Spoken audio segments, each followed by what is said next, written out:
ആണെങ്കിലും സീരിയലാണെങ്കിലും ഒക്കെ ഇങ്ങനെ ഈ ഒരു ഇതിന്റെ പേരിൽ പല സ്ഥലത്തും എന്നെ ഒഴിവാക്കിയിട്ടുണ്ട്.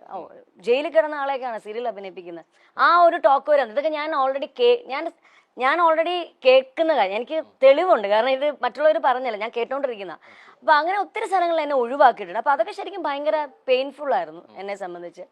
പിന്നെ ഞാനീ പറഞ്ഞില്ലേ, പിന്നെ എനിക്ക് സ്വയം ഒരു ഇതുണ്ടായിരുന്നു, ഞാനൊരു ഒരിക്കലും ഒരു കലാകാരിയെ ഒരിക്കലും നമുക്ക് തോപ്പിക്കാൻ പറ്റില്ല, സത്യസന്ധമായിട്ടുള്ള ലെവലിൽ പോവുകയാണെങ്കിൽ. എന്നെ സംബന്ധിച്ച് എനിക്കറിയായിരുന്നു ഞാൻ തെറ്റ് ചെയ്തിട്ടില്ലാത്ത ഒരാളാണ്. പിന്നെ പേരുദോഷം വന്നു. അപ്പം അതിന്റെ പുറത്ത് ഞാൻ എന്തിനാ ഇനിയിങ്ങനെ ഭയങ്കര വിഷമിച്ച് അല്ലെങ്കിൽ അങ്ങനെ ഇരിക്കേണ്ട കാര്യമില്ലല്ലോ. നമ്മളെ ഒരു തൊഴിൽ കയ്യിലുണ്ട്, നല്ലൊരു തൊഴിൽ, നല്ലൊരു കുഞ്ഞുങ്ങളെ പഠിപ്പിക്കാനുള്ള ഒരു അധ്യാപികയാണ്, സ്വന്തമായി പെർഫോം ചെയ്ത് ഇതെല്ലാം ഉള്ളതുകൊണ്ട് നമ്മൾ ആരും പേടിക്കേണ്ട കാര്യമില്ല. നമ്മൾ തെറ്റ് ചെയ്തിട്ടില്ല. ആ ഒരു ധൈര്യത്തോടുകൂടി തന്നെയാണ് മുന്നോട്ട് പോയത്. നമ്മൾ പലപ്പോഴും അഭിനേത്രിയാകുമ്പോൾ വേഷങ്ങളിലൂടെ പല രീതിയിലേക്ക് നമ്മൾ കാണാത്ത കേട്ടുകേൾവി മാത്രമുള്ള രംഗങ്ങളിലൂടെ പോകേണ്ടി വരും, അല്ലെ? വേഷങ്ങളിലൂടെ പോകേണ്ടി വരും. പക്ഷെ ഒരു ജയിൽ ജീവിതം എന്നുള്ളത് നമ്മൾ വിദൂര സാധ്യതയിൽ പോലും ഒരിക്കൽ പോലും കാണാത്തതാണ്, അല്ലെ? നമ്മൾ സിനിമയിലൂടെ മാത്രം, പക്ഷെ വേഷങ്ങളിലൂടെ മാത്രമേ സാധ്യത. അവിടെ വരുന്നത് ഇതിങ്ങനെ ജീവിച്ചു തീർക്കണു. നമ്മൾ കണ്ട സിനിമയിലോ അല്ലെങ്കിൽ നമ്മൾ കേട്ടതല്ല, അതിന് അപ്പുറത്തേക്കൊരു നമ്മൾ സിനിമയിൽ കാണുന്ന ഒരു ഇതേ അല്ല ആക്ച്വലി. അങ്ങനെയുള്ള ഒന്നും ഇല്ല സിനിമയിൽ. നമ്മൾ കാണുന്ന അവരെ ബുദ്ധിമുട്ടില്ല. നമ്മളിപ്പോ സിനിമയിൽ കാണുമ്പോൾ അവരെ അടിക്കുന്നു, ഇടിക്കുന്നു, അങ്ങനെ ഇങ്ങനെ ഭയങ്കര ബുദ്ധിമുട്ടുള്ള അനുഭവം. പക്ഷെ ഇത് അങ്ങനത്തെ ഉള്ള ഇതൊന്നും ഉണ്ടായിരുന്നില്ല ജയിലിൽ. പിന്നെ എന്താണ്, നമുക്ക് പലതരത്തിലുള്ള സ്വഭാവമുള്ള പലതരത്തിലുള്ള ആൾക്കാരെ അവിടെ കാണാൻ പറ്റി. എന്നെ സംബന്ധിച്ച് കാണാൻ പറ്റി. പിന്നെ പലരുടെ വിഷമങ്ങൾ അതിനകത്ത് നമ്മള് നേരിട്ട് കണ്ടു. 49 ദിവസം ജയിലിലായിരുന്നു. ഒന്നുമില്ല, പരിഗണന ഒന്നും ഉണ്ടായിരുന്നില്ല. എല്ലാവരെയും പോലെ തന്നെ നമ്മൾ താഴെ പായലും അതുപോലൊക്കെ തന്നെ എല്ലാവർക്കും ഉള്ള അതേ പരിഗണന തന്നെ നമുക്കും ഉണ്ടായിരുന്നുള്ളൂ. പിന്നെ ഞാൻ പറയില്ലേ, കുറേ അവിടെയുള്ള എൻ്റെ കൂടെ തന്നെ, പിന്നെ എനിക്കൊരു ചെറിയത് ഉണ്ടായിരുന്നു വെച്ചാൽ എൻ്റെ കൂടെ ഒരാളെ ഉണ്ടായിരുന്നുള്ളൂ. ഒരുപാട് പേർക്കൊപ്പം അല്ലായിരുന്നു ഞാൻ ഉണ്ടായിരുന്നത്. അപ്പം എൻ്റെ കൂടെ ഒരു അമ്മ ഉണ്ടായിരുന്നു, ഒരു പ്രായമുള്ള ഒരു അമ്മയായിരുന്നു. അപ്പൊ ആ അമ്മയായിരുന്നു എൻ്റെ കൂടെ ഉണ്ടായിരുന്നു. പക്ഷെ അവരുടെ ജീവിത അനുഭവങ്ങളൊക്കെ കേൾക്കുമ്പോൾ ഒന്നും സംഭവിച്ചിട്ടില്ല. അതുപോലത്തെ ഒരു ഇതായിരുന്നു എൻ്റെ കൂടെ. അപ്പം കാരണം അവരുടെ വെറുതെ എന്തോ ഒരു ഇതുപോലെ ഒരു അലിഗേഷന്റെ പുറത്ത് അവര് ജയിലിൽ വന്നതാ. എന്നിട്ട് അവർക്ക് ജാമ്യം കിട്ടിയിട്ട് ഒരു കുറഞ്ഞത് 3-4 വർഷമായിട്ട് അമ്മ ആ ജയിലിൽ കിടക്കുക. അവരെ കിട്ടിയിട്ട്, കാരണം മോന് നാളെ വരും, മറ്റന്നാൾ വരും, ഇങ്ങനെ പ്രതീക്ഷിച്ചു കൊണ്ടുവരാൻ വരും എന്ന് പറഞ്ഞ് വിളിച്ചു പറയും. ഫോൺ വരും, അമ്മയ്ക്ക് ഫോൺ വരും, ഞാൻ ഇങ്ങനെ വരും, അമ്മ നാളെ വരും. അങ്ങനെ ഇവരിങ്ങനെ പ്രതീക്ഷിച്ചില്ല. 3 വർഷമായി. ഞാൻ ജയിലിൽ നിന്ന് ഞാൻ ഇറങ്ങുമ്പോഴും എന്നോട് പറഞ്ഞിട്ട്, മോളെ നാളെ വരും കേട്ടോ, എന്റെ മോൻ വിളിക്കാൻ വരും. അതൊക്കെ ഭയങ്കര നമുക്ക് സഹിക്കാൻ പറ്റില്ല. കാരണം ഇങ്ങനെ പ്രതീക്ഷിച്ചിരിക്കുക. പക്ഷെ അവർക്ക് വേണ്ട, ആ അമ്മ അവർക്ക് വേണ്ട. ഇല്ലെങ്കിൽ പിന്നെ ഇത്രയും നാളായിട്ട് എന്തുകൊണ്ടാണ് അത് അമ്മ അറിയുന്നില്ല. അങ്ങനെ ഉള്ള കുറെ പേരുണ്ട് അവിടെ. അപ്രതീക്ഷിതമാണ് എങ്കിൽ പോലും നമ്മൾ ചിലപ്പോൾ പറയും ഇത് കഴിഞ്ഞിട്ട് ഞാൻ അതിൽ ഉൾക്കൊണ്ട് അല്ലെങ്കിൽ പഠിച്ചൊരു പാഠമുണ്ടെന്നുള്ളത്. ശരിക്കും ഈ 49 ദിവസം എന്നുള്ളത് ഇപ്പൊ ഭയങ്കര കൂളായിട്ട് പറയുന്നുണ്ടെങ്കിൽ പോലും അന്ന് വല്ലാതെ തളർന്നു പോയിട്ടുണ്ടെന്നുള്ള കാര്യത്തിൽ ഒരു സംശയവും ഇല്ല, അല്ലെ? അതിൽ നിന്ന് ഉൾക്കൊണ്ടത് എന്തായിരുന്നു ശരിക്കും ഉൾക്കൊണ്ട പാഠം? അല്ലെങ്കിൽ അതിൽ ഉൾക്കൊണ്ട പാഠം ഇതായിരുന്നു, നമ്മള് ഈ പറഞ്ഞ പോലെ എന്നെ സംബന്ധിച്ച് ഓരോരുത്തർക്ക് ഓരോ രീതിയിലല്ല. എന്നെ സംബന്ധിച്ച് ഞാൻ പഠിച്ചൊരു പാഠം എന്ന് വെച്ചാൽ ഈ പറഞ്ഞ നമ്മൾ അധികം ആരെയും വിശ്വസിക്കരുത്. പിന്നെ രണ്ടാമത്, നമ്മള് തെറ്റ് ചെയ്തിട്ടില്ലെങ്കിൽ നമ്മൾ ഒന്നും പേടിക്കേണ്ടതല്ല, ദൈവം നമ്മുടെ കൂടെ ഉണ്ട്, നമ്മൾ മുന്നോട്ട് പോവാം. അതാണ് ഞാൻ പഠിച്ചൊരു പാഠം. ശരിക്കും ഈ കർമ്മ എന്നൊന്നുണ്ട് എന്ന് പറയും, അല്ലെ? ശരിക്കും നമുക്കൊപ്പം ചെയ്തവരില്ലെങ്കിൽ അങ്ങനെ ചെയ്തവർക്ക് തിരിച്ച് വരും എന്നുള്ളത്. ഈ ഒറ്റപ്പെടുത്തിയവരൊക്കെ പിന്നീട് വന്നു, ഇപ്പോഴും വരുന്നുണ്ട്. ഞാൻ സംസാരിക്കുന്നുണ്ട്. ഈ ജയിലിൽ പോകുന്ന സമയങ്ങളിൽ എന്റെ ഫാമിലിയിലുള്ളവർ തന്നെ, ഞാൻ പറഞ്ഞില്ല എനിക്ക് ഇത്ര കുറച്ച് പേരെ ഉണ്ടായിരുന്നുള്ളൂ, എനിക്ക് ആ ഒരു പ്രശ്നം. എന്റെ കുടുംബക്കാരും ഉണ്ടായിരുന്നില്ല ആ സമയത്ത്.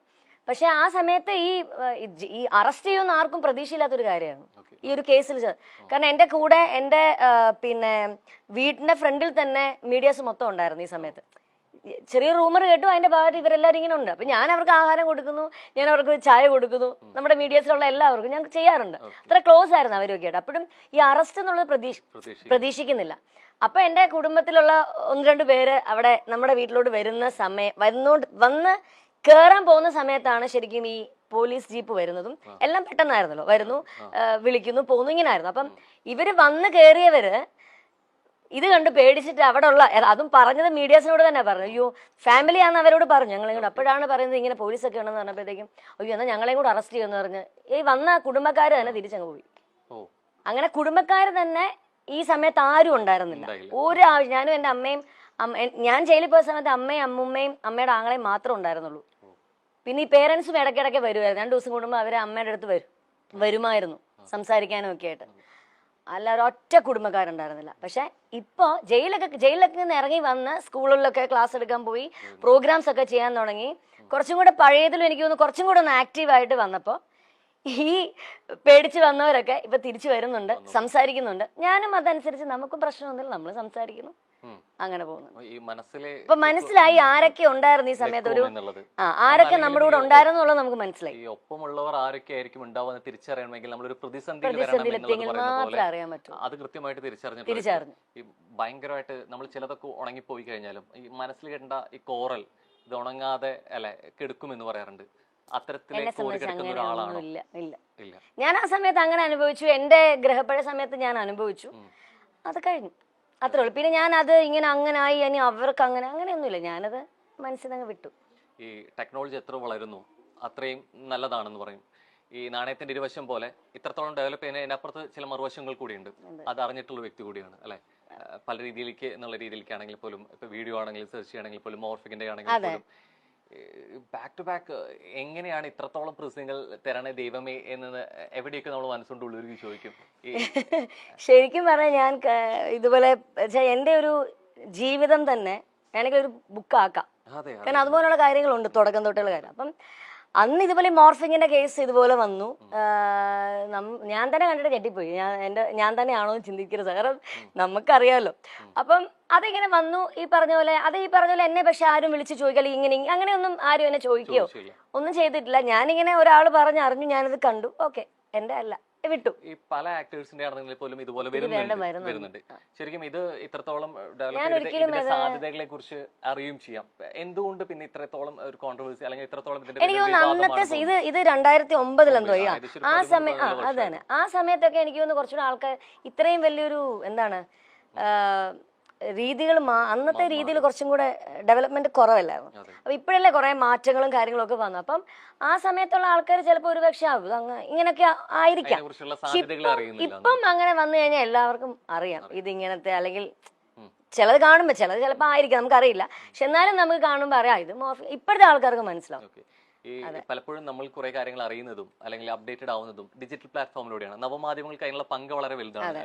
ഇൻസ്റ്റാഗ്രാം ആണെങ്കിലും ഫേസ്ബുക്ക് ആണെങ്കിലും ഒക്കെ നമ്മൾ കണ്ട് അന്ന് എത്രത്തോളം ഈ സോഷ്യൽ മീഡിയ എത്രത്തോളം സജീവമല്ല എന്നുള്ളത്. ഇത് ഒരു പക്ഷേ ഇതിന്റെ 2 വശങ്ങളും ആർട്ടിസ്റ്റ് എന്ന നിലയിൽ ഒരു പക്ഷേ സോഷ്യൽ മീഡിയ ഗുണം എന്ന് പറഞ്ഞ പോലെ അതിന് ദോഷവും ഉണ്ട് എന്നുള്ള രീതിയാണ്.